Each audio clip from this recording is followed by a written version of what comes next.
tardes, ¿cómo les va? Aquí estamos comenzando otra emisión de Los Días Contados. Tal como habíamos anunciado en la jornada de ayer, vamos a hablar un poco de economía. Para eso está nuestro colaborador permanente, el doctor Daniel Guida, que con la periodicidad que venimos sosteniendo, ¿no?, de prácticamente una vez por mes, vamos viendo que se van cumpliendo, no porque se trate de vaticinios ni de aprontes, ni pronósticos, sino porque es la lógica, porque es la historia, porque es la realidad. Lentamente se van confirmando cada uno de esos anuncios que mensualmente compartimos con el doctor Guida. Creo que cada vez que nos encontramos estamos diciendo ojalá que el mes que viene esté mejor y lamentablemente la tendencia no es esa. Pero bueno, vamos a hablar de las intentonas del gobierno para desactivar una bola de nieve, como tituló Ámbito Financiero ayer, ¿no?, que es esta historia de las LEVACs, que representan un porcentaje de la economía argentina de una desproporción incontrolable, que se habla de un bono que el gobierno dice que será voluntario, de la decisión del Fondo Monetario de decirle a Duhovne que él es el administrador del crédito que se va a otorgar. Y la verdad que si es Duhovne, no sé si el crédito va a venir alguna vez a la Argentina, ¿no? Porque Duhovne la de él se la ha llevado afuera.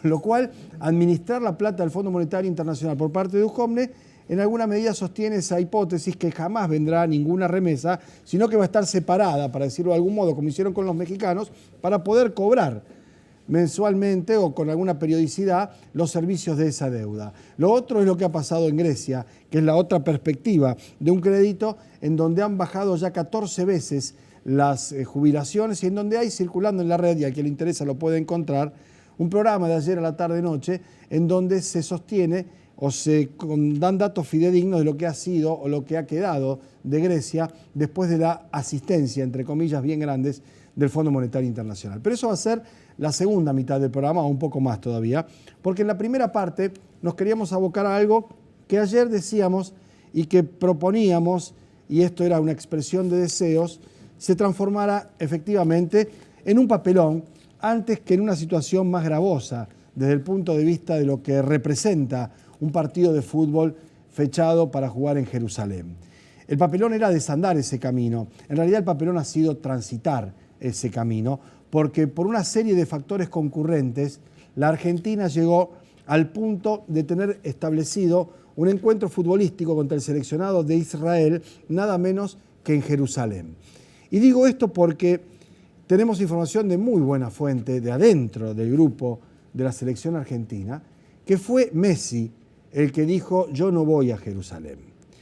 Y alguien podrá decir, bueno, pero ¿qué fue? ¿Un arrebato de conciencia? ¿Un temor fundado? ¿Una posición? Miren, lo que fuere que haya sido, la determinación de Messi es la que puso un límite a esto que era absolutamente innecesario, provocativo, y yo diría rayando en el absurdo, de ir a jugar un partido de fútbol a Jerusalén, después de lo que ha pasado y sigue pasando en Jerusalén, que no tiene nada que ver con el fútbol o el deporte. La cosa fue así. Messi vio, entre otras cosas, a un grupo de manifestantes con una camiseta de la selección manchada con sangre, con otras ropas, y la serie de amenazas que fueron circulando, al punto que algunos, yo diría ignorantes, colegas míos, por supuesto, incluso titularon la selección le hizo caso a Eve de Bonafini o algo así, el título de de Infobae, ¿no? Le hizo caso a Eve de Bonafini y no juega en Jerusalén. Y la verdad que la cosa provocativa, creo yo, desubicada y fuera de lugar, era la Argentina otra vez participando, incumpliendo con normas y compromisos internacionales y haciéndose partícipe a través de una determinación que excedía lo futbolístico, porque apareció la plata para que le pagaran $1 millón más para trasladar la sede original, que creo que era Haifa, a Jerusalén, y ahí Chiquitapia, evidentemente con las limitaciones propias de este dirigente del fútbol, vio que era un buen negocio. Claro, había que ir a Jerusalén. La Argentina no mandó su embajada allí como le hizo Trump y lo hizo Paraguay en una actitud de seguidismo inexplicable, pero hubiera mandado a su emblema máximo, que es hoy en todo el mundo Lionel Messi, porque créanme que si hay algo que se conoce de la Argentina es Messi. Entonces era una manera de subrogar el apoyo diplomático a una decisión de Trump, que aunque ustedes crean que no es así, el hecho de que haya llamado nada menos que el primer ministro Benjamín Netanyahu a Mauricio Macri para que trate de persuadir a los jugadores, revela que efectivamente hay un trasfondo político en que la Argentina se hubiera presentado en Jerusalén para jugar ese fútbol.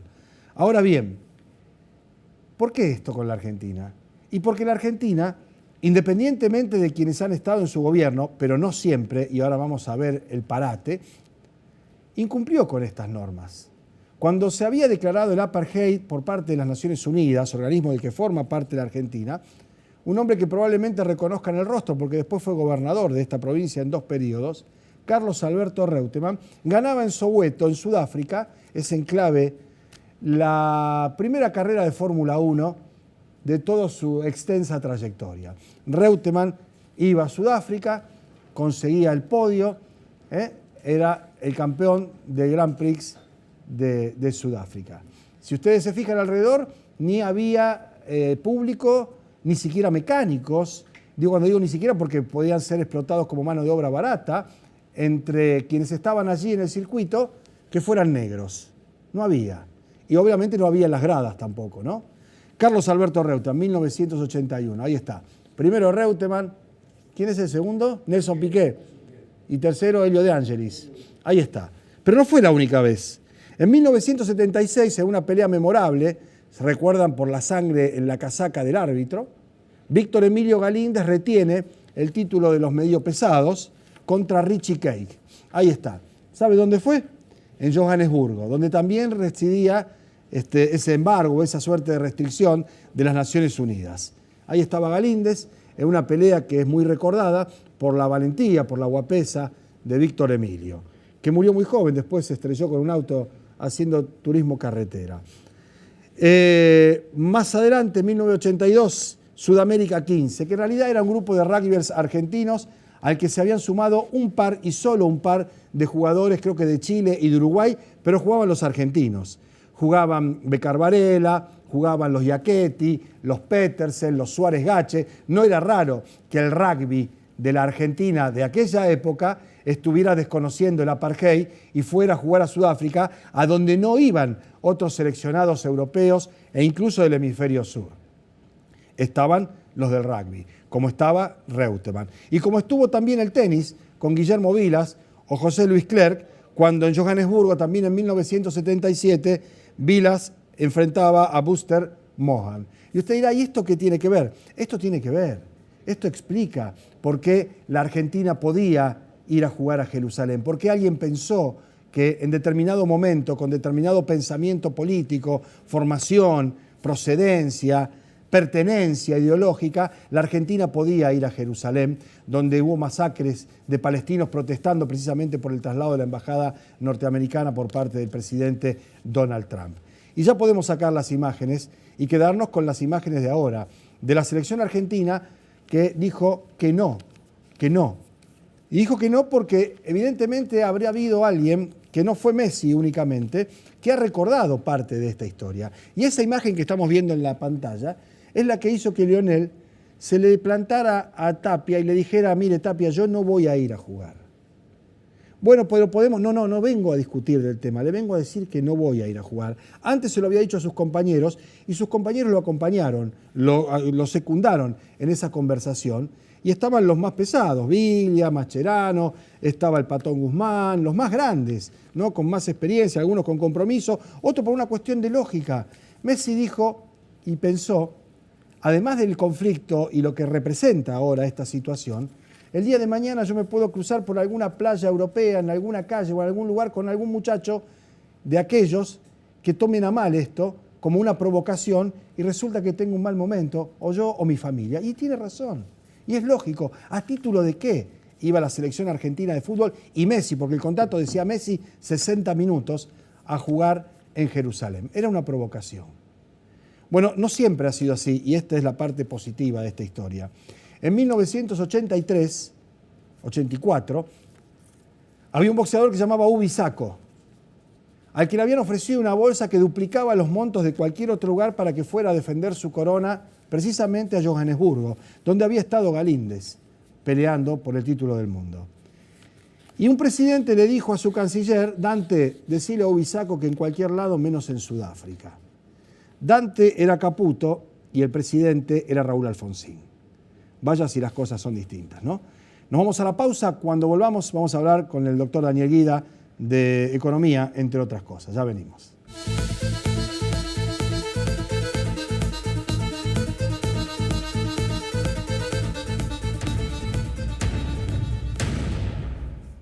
Bueno, muy bien. Con mayor rigurosidad y mayor puntualidad que el jefe de gabinete ante los legisladores, viene a los días contados el doctor Guida, ad honorem, y sin compromiso ni endeudamientos de ninguna naturaleza, a charlar con nosotros de economía y a tratar de darnos una mano para entender algunas cosas que exceden la comprensión. Y yo decía en la apertura, Daniel, que las cosas que se van contando, y en alguna medida no digo la palabra pronosticando porque parece un PRODE, ¿no? Pero sí alertando sobre su ocurrencia futura, lamentablemente se van cumpliendo. Y no es por restar mérito ni nivel de conocimiento o académico, por una cuestión de lógica, porque ante determinada acción está el principio de reacción. Si haces esto, va a pasar esto, ¿no? Ahí es donde la economía tiene algún grado de previsibilidad.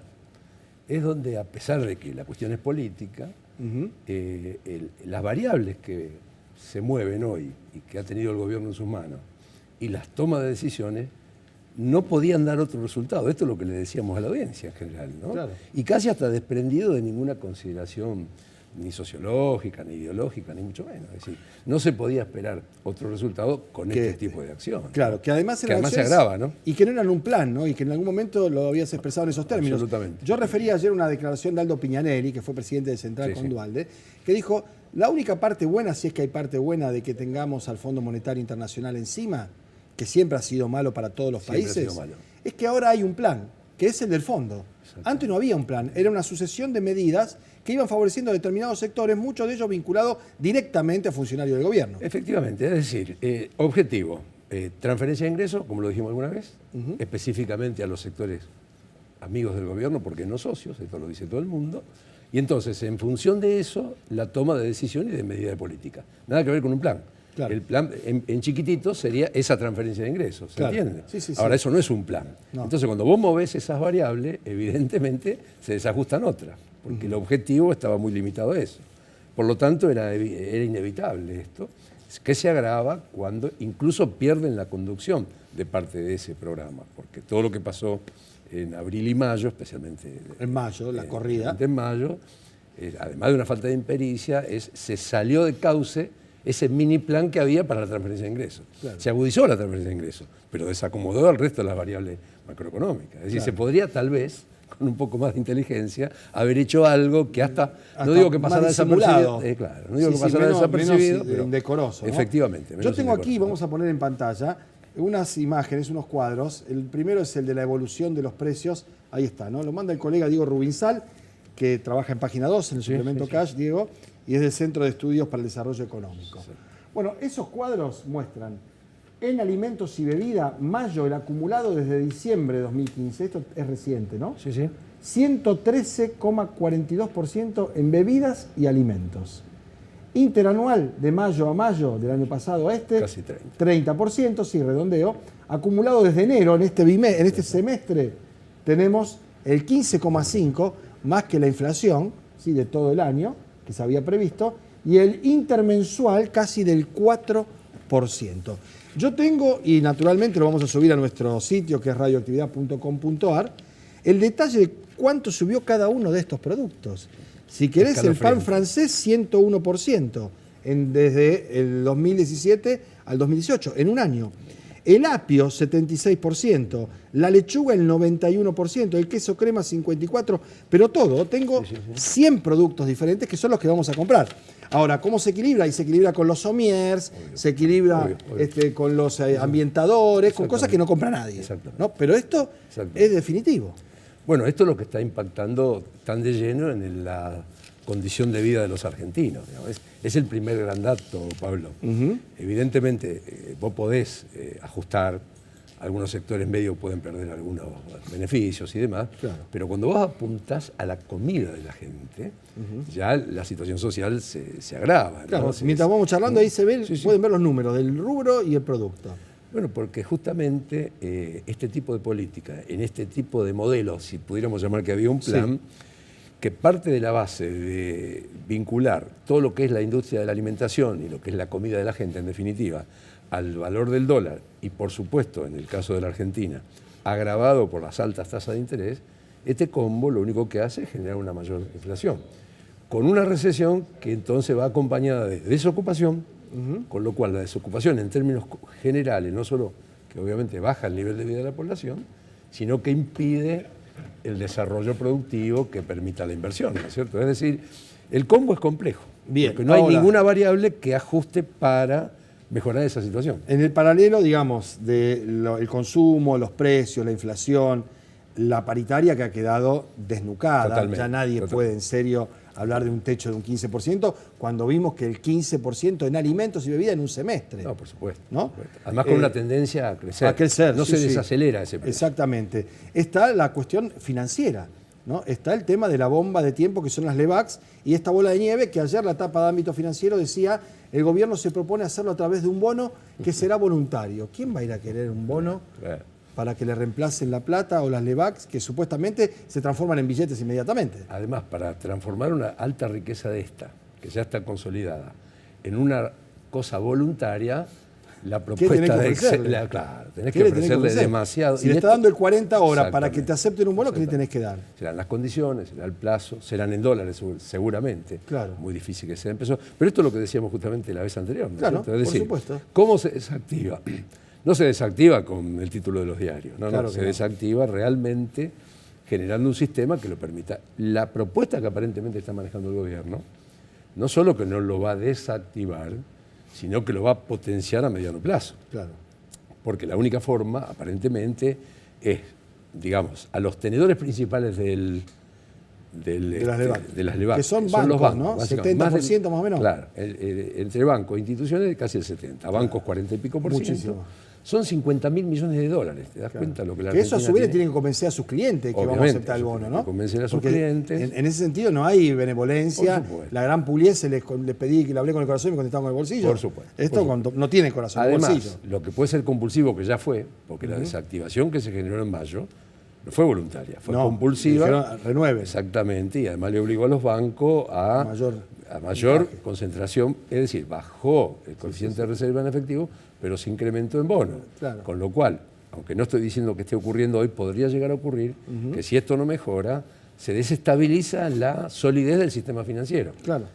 Ahí empezamos sí a acordarnos del 2001, porque la situación es esto, si vos inmovilizás mucho en el sistema financiero y de pronto la gente quiere recuperar sus pesos, aún sus pesos, no dólares, puede pesos. ser que se desestabilice mucho o pierda posibilidad de flexibilidad el sistema bancario. No digo que esté ocurriendo ahora. No. Pero es lo que podría llegar a ocurrir si se desactiva solamente de esa forma. Bien. Es decir, crece el endeudamiento, crecen los intereses, se hace menos sólida la posición argentina internacional y mucho menos a nivel interno, ¿no? Es decir, ahora, es un combo difícil. Claro, y en un contexto político diferente al del mes pasado, donde vos recordarás que yo tenía mis dudas acerca de que la oposición se plantara y efectivamente rechazara el tarifazo. Se plantó, Y lo rechazó el tarifazo y obligó al veto presidencial. ¿Te acordás que decíamos que si seguía así, evidentemente la condición social iba a condicionar la cuestión política? Desde ya, y está claramente condicionado, al punto tal que hasta la CGT va a ser un paro. Obviamente. Es que sería tremendamente nefasto para el país que la dirigencia política no fuera leyendo ya lo que va definitivamente lo que está pasando en el campo social. Porque ahora sí la cosa, ahora no es la cosa del choripán, Claro. Más allá de que uno puede estar o no de acuerdo. Sí, no. Ahora es real.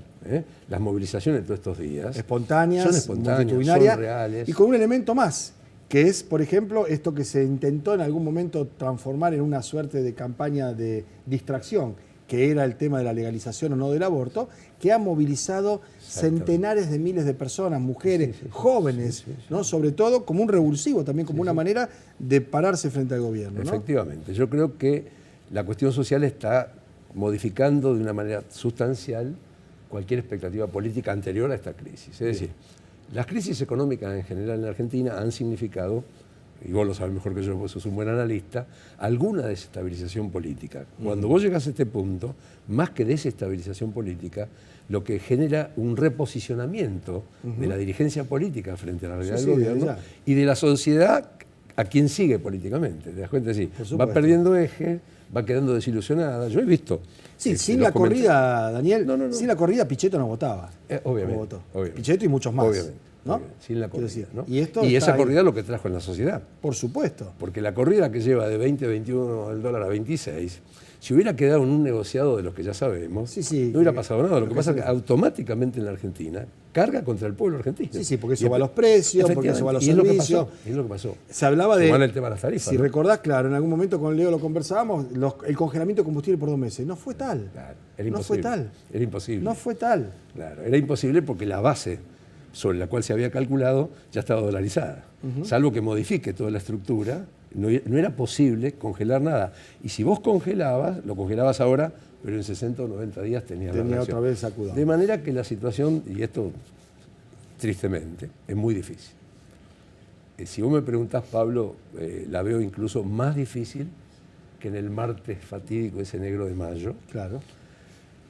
Que de alguna manera, y tristemente, a veces algunos medios periodísticos presentaron como un éxito del gobierno haber parado las levas. No solo que no las paró, sino que ni siquiera reforzó las bases de un sistema con un éxito futuro. Al contrario, las debilita, porque la presencia del Fondo Monetario Internacional, ¿qué va a hacer? En cambio de paliar esta circunstancia y esta situación social que impulsa el hecho político, la va a agravar. Porque no hay posibilidad que el programa del fondo, y sin conocer la letra chica que seguro estos días va a aparecer, no hay ninguna posibilidad que la letra del acuerdo beneficie el crecimiento económico, la estabilidad, ¿me explico? La participación. Claro. Es imposible. No hay ninguna posibilidad. No hay ninguna. En esto sí, no es profecía, es conocimiento. Por supuesto. Son 20 stand-by desde el 58 hasta hoy. En la Fundación lo tenemos analizado uno por uno. Cada uno de ellos tuvieron el resultado y todos. ¿En qué fundación? Pueblo del Sur. No, porque hay otra fundación que está en otro lado. Fui deliberado, Fui deliberado esta vez. Sí. No, esa fundación dice que está todo bien. Sí, junta gobernadores, están felices y contentos. Bueno, pero eso es otra discusión. Pero te decía que esto evidentemente va a chocar, ¿no? Porque no se puede esperar otra cosa, y ni siquiera es una crítica al fondo.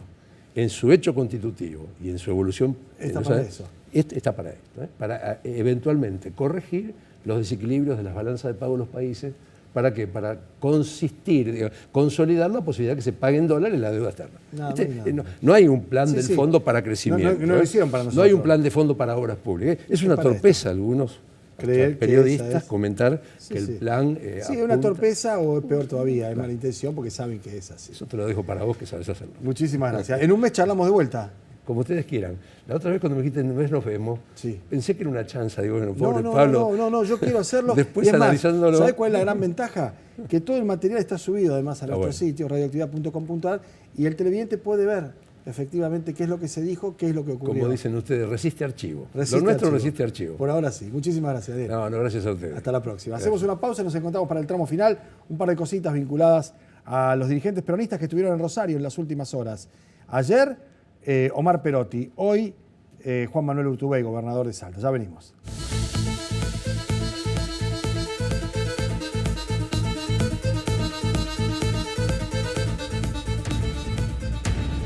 Bueno, muy bien. La semana del 13, cuando comienza la Copa del Mundo, se va a debatir en el recinto de los diputados el proyecto de aborto libre, seguro, gratuito. Y en ese sentido hay posiciones que ya están fijadas y tomadas. Hoy a la mañana el senador Omar Perotti, que estuvo ayer en la ciudad de Rosario en una suerte de lanzamiento de su campaña para gobernador, decía esto en el programa Rosario Directo. Lo vemos. Uno es muy respetuoso del proceso y quiere que el proceso se dé, se enriquezca y seguramente eso permitirá también saber qué es lo que se va a tratar y qué es lo que se va a votar del otro lado. Siempre en las cámaras se han sido muy respetuosos de los procesos en las otras cámaras y después nos tocará a nosotros o no, de acuerdo a la decisión que se tome, analizar el tema. ¿Cómo vota usted en caso de que pase el Senado? Yo tengo mi posición tomada, la voy a hacer conocer cuando estemos tratándola. Mi posición es conocida hace tiempo. Mi posición es conocida hace tiempo, la verdad que yo no la conozco, ¿no? Y he charlado muchas veces con Omar, y le digo Omar porque tenemos un diálogo muy fluido, muy común, muy frecuente, y no sé con certeza cuál es su posición. Él dice que es por todos conocida. Nosotros no la conocemos, sería oportuno conocerla antes, incluso de la discusión en la Cámara de Diputados. El otro que habló del tema es Urtubey, que está en la ciudad de Rosario y que tiene una posición que es incluso más compleja que de entender que la del propio Omar Perotti. Lo vemos. ¿Usted tiene una postura formal sobre el tema? ¿Tiene una opinión sobre la despenalización del aborto en general? A mí me parece, he escuchado que ayer ya se empezaba a hablar de tratar de acercar las distintas posiciones, porque para mí lo importante es salir de categorías absolutas. Yo no, digamos, respecto al proyecto que se presentó en la Cámara de Diputados, no lo comparto porque creo que hay muchas instancias previas a eso. Particularmente, el foco me parece que hay que ponerlo en la despenalización de la situación de la mujer. Hay que descriminalizar a la mujer que es la víctima de esta situación más que la victimaria. Ese es el primer punto en el cual me parece que hay que avanzar. Yo soy en todos los aspectos de la vida, no solo en este, sino en otros, un promotor nato de lo que significan los consensos. Si nosotros, lo que hay que sentarse a ver, hasta dónde llegan los niveles de consenso. Para mí uno de ellos es... Bueno, los niveles de consenso, esto es blanco o negro. Esto es como una mujer, o está embarazada o no está embarazada, no se está un poquito embarazado. ¿Se está a favor de la despenalización del aborto libre, seguro y gratuito o no? Y la verdad que me parece oportuno fijar posiciones. En las últimas horas le ha costado políticamente mucho y le seguirá costando, y está bien que sea así, a Luis Contigiani haber manifestado una posición contraria al resto del ideario progresista que expresa el diputado nacional. Pero me parece bien, son cuestiones de convicción de cada uno. Yo estoy a favor de que se sancione esta ley, incluso que fuese más amplia. Pero esto es lo que no se puede hacer, calcular, hacer lo que conviene y no lo que corresponde, hacer lo que se debe y no lo que viene mejor. Mañana después de las 2 de la tarde volvemos aquí con los días contados. Mañana el Día del Periodista. Hasta entonces.